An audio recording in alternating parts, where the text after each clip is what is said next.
Hello to all. प्रयोगशाला में methods पढ़ी थी हमने, उसकी 2 मेथड्स देख ली थी और थर्ड जो है वो न्यूरोकेमिकल मेथड है। तो इसमें हम देखेंगे कि न्यूरोकेमिकल मेथड्स में by inject drugs, neurotransmitters, blocking agent and hormones and tranquillisers and sedatives and psychomimetic drugs. तो इन सब के द्वारा ब्रेन के अंदर केमिकल्स इंजेक्ट कराकर हमने एनिमल के बिहेवियर की स्टडी की। तो केमिकल के थ्रू केमिकल्स को इंजेक्ट कराकर उनकी एनिमल की बिहेवियर का स्टडी करना न्यूरोकेमिकल मेथड के अंदर आएगा। तो यहाँ पर हमने क्या किया, in different kinds of drugs जो हैं उनको हमने ब्रेन में इंजेक्ट कराया और उसके बाद हमने उस एनिमल का बिहेवियर स्टडी किया। तो वो कोई भी हो सकते हैं ड्रग्स, जैसे न्यूरोट्रांसमीटर्स हैं, जैसे ब्लॉकिंग एजेंट्स हैं, हॉर्मोन्स हैं, ट्रांसक्विलाइजर हैं, सेडेटिव्स हैं और साइकोमिमेटिक ड्रग्स हैं।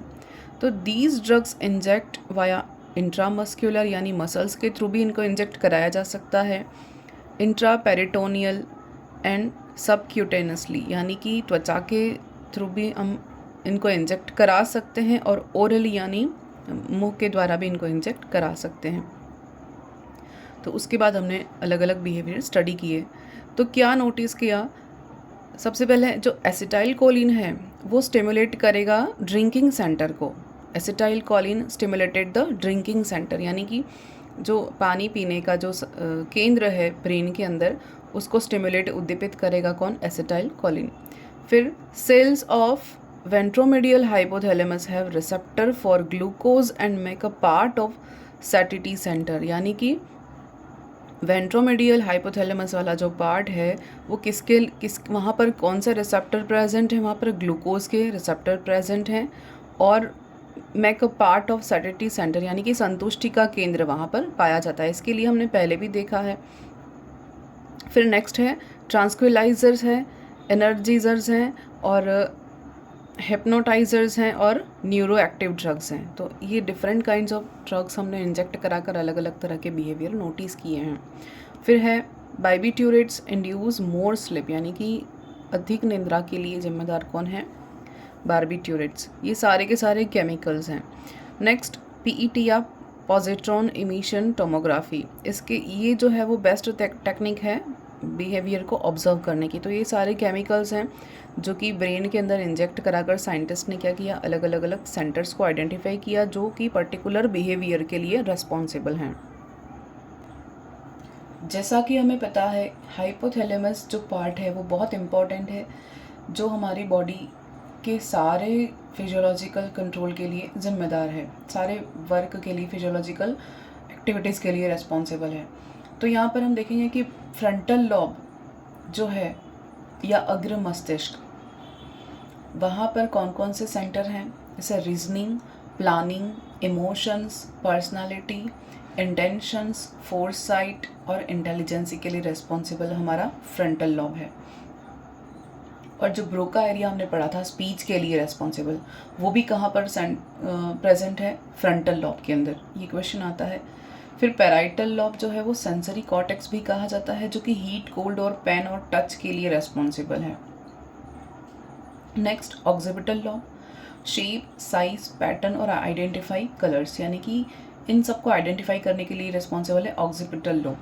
नेक्स्ट टेम्पोरल लॉब, जो कि ऑडिशन के लिए, गस्टेशन के लिए, टेस्ट के लिए रेस्पॉन्सिबल है। और जो वर्निक एरिया हमने पढ़ा था वोकेबलरी के लिए, वो टेम्पोरल रीजन में प्रेजेंट होता है। और इसकी क्षति होने से डिसऑर्डर्स क्या क्या हो सकते हैं, एफेजिया, एग्राफिया और वर्ड डेफनेस हो सकती है। नेक्स्ट है थैलेमस। थैलेमस जो है उसको ट्रैफिक डायरेक्टर भी कहते हैं और इसमें मेन पार्ट ग्रे मैटर होता है।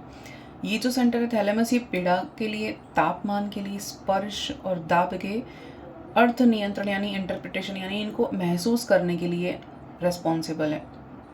फिर ये रेटिकुलर फॉर्मेशन का पार्ट है और इसका फर्स्ट जो प्राइमरी इसका जो टास्क है वो क्या है, सेंसेशन को ग्रहण करना और उनको फिल्टर करना और ब्रेन तक या स्पाइनल कॉर्ड तक पहुंचाना। तो थैलेमस क्या करेगा, ट्रैफिक डायरेक्शन का काम करेगा कि सेंसेशन को पहले लेगा और उसको कौन से सेंसेशन किस पार्ट को भेजने हैं उसका काम कौन करेगा, थैलेमस का। यानी ब्रेन में अलग अलग सेंटर्स प्रेजेंट है, हमें पता है, तो हर सेंटर को किस सेंटर को कौन सा सेंसेशन भेजना है वो काम कौन करेगा, ट्रैफिक डायरेक्टर या thalamus.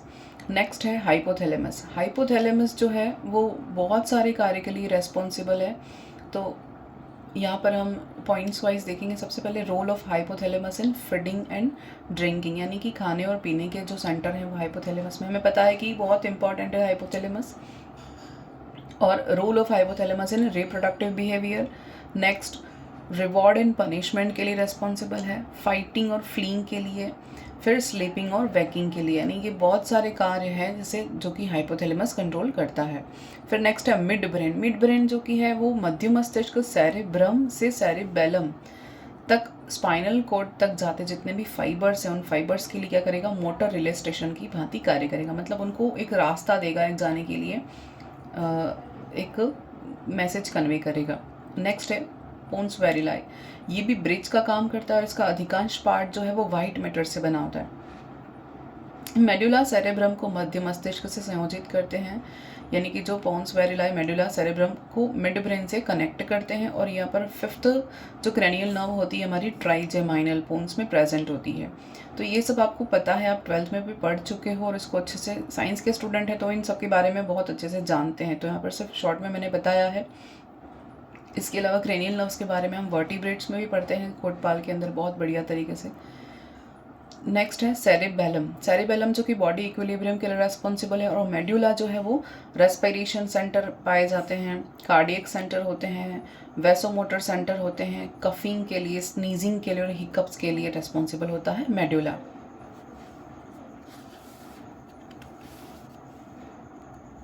Next limbic system.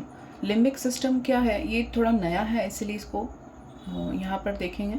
Temporal lobe के अंदर प्रेजेंट इस सिस्टम में कॉर्टेक्स के विभिन्न केंद्रक और भाग शामिल होते हैं। मतलब ये लिम्बिक सिस्टम कहाँ प्रेजेंट होता है, पहला टेम्पोरल लॉब में। और इस सिस्टम के अंदर कॉर्टेक्स के बहुत सारे सेंटर्स शामिल होते हैं, प्रेजेंट होते हैं। जैसे लिम्बिक सिस्टम हमें क्या हेल्प करता है, लिम्बिक सिस्टम जो हमें जीवित रखने के लिए और ठीक रखने हेतु उपयुक्त हो। यानी कि सबसे पहले तो हम देखेंगे कि ये हमारी हेडोनिक फीलिंग के लिए रेस्पॉन्सिबल है। हेडोनिक फीलिंग यानी क्या होती है, कोई भी चीज़ हमें या कोई भी घटना हमें अच्छी लगना या बुरी लगना, ये दो सेंटर। तो लिम्बिक सिस्टम हमारे हैप्पीनेस के लिए रेस्पॉन्सिबल है। हम कहेंगे कि जो हैप्पीनेस या इमोशनल बैलेंस है उसके लिए रेस्पॉन्सिबल है लिम्बिक सिस्टम। कोई बात हमें अच्छी लग रही है, कोई बात हमें बुरी लग रही है, तो हम उस फीलिंग को फील कराने के लिए कौन सा सिस्टम प्रेजेंट होता है, लिम्बिक सिस्टम। यानी हमें अपने आप को ठीक रखना कि कोई चीज़ सही है तो उसे कन्वे करते जाना, और कोई चीज़ सही नहीं है हमारे लिए तो उससे दूर चले जाना। तो ये कौन फील कराएगा, लिम्बिक सिस्टम। फिर खतरे से दूर भागना, जो हमें पसंद ना हो उससे दूर चले जाना, और जो चीज़ हमें अच्छी लगती है, जो फील हमें अच्छा लगता है उसके लिए हम कंटिन्यूअस हम उसके लिए आगे बढ़ते जाते हैं। तो ये जो क्या है, लिम्बिक सिस्टम रेस्पॉन्सिबल है इस सब के लिए। तो लिम्बिक सिस्टम की प्रमुख भूमिका जो होती है वो बैलेंस से और भावनात्मक परिवर्तनों को पहचानना, यानी कि कोई इमोशनल चेंजेस अगर आते हैं तो उनको आइडेंटिफाई करना और उन्हें वापस से रीएस्टाब्लिश करना, ये लिम्बिक सिस्टम का काम है। यानी कि जो हमें सुखद या अप्रिय लग सकता है, जो कुछ अच्छा लगता है, कुछ बुरा लगता है, कोई घटना है, कोई एक्टिविटी है, एनीथिंग, तो इसको हम कहते हैं हेडोनिक फीलिंग सेंटर भी कहते हैं लिम्बिक सिस्टम को। एग्ज़ाम में पूछा जाता है। नेक्स्ट है रेटिकुलर एक्टिवेटिंग सिस्टम या रेटिकुलर फॉर्मेशन। हिंदी में कहेंगे जालिकामय जागृति तंत्र या जालिकामय निर्मिति। तो ये क्या है, बहुत इम्पॉर्टेंट पार्ट है ब्रेन का। मस्तिष्क का ये जो यह भाग है वो कहाँ है, मेडुला ऑब्लोंगेटा और पोन्स के बीच में। मध्य मस्तिष्क को शामिल करता है, यानी 3 पार्ट इसमें आते हैं, मेडुला ऑब्लोंगेटा, पोन्स वायरलाई और मध्य मस्तिष्क। तो ये जो पार्ट है ब्रेन स्टेम के केंद्रीय भाग में स्थित होता है। रास या हम कहेंगे रेटिकुलर एक्टिवेटिंग सिस्टम जो है वो इंडिविजुअल को यानी किसी व्यक्ति को या पर्टिकुलर ऑर्गेनिज्म को चेतन अवस्था में कॉन्शियस स्टेट में रखने का प्रयास करता है।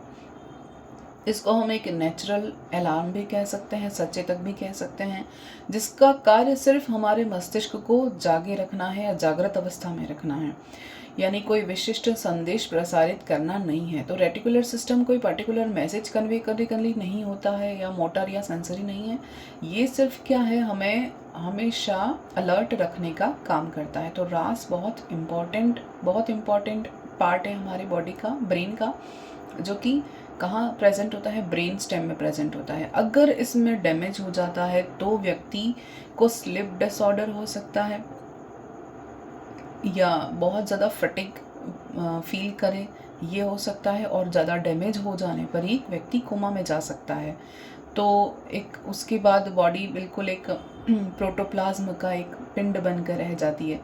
तो ये बहुत इम्पॉर्टेंट है क्योंकि सेंसेशन ख़त्म हो जाते हैं, इसीलिए रेटिकुलर एक्टिवेटिंग सिस्टम जो है वो ब्रेन का बहुत इम्पॉर्टेंट पार्ट है, जो कि कॉन्शियस स्टेट में रखने के लिए हमें बहुत रिस्पॉन्सिबल है। Thank you.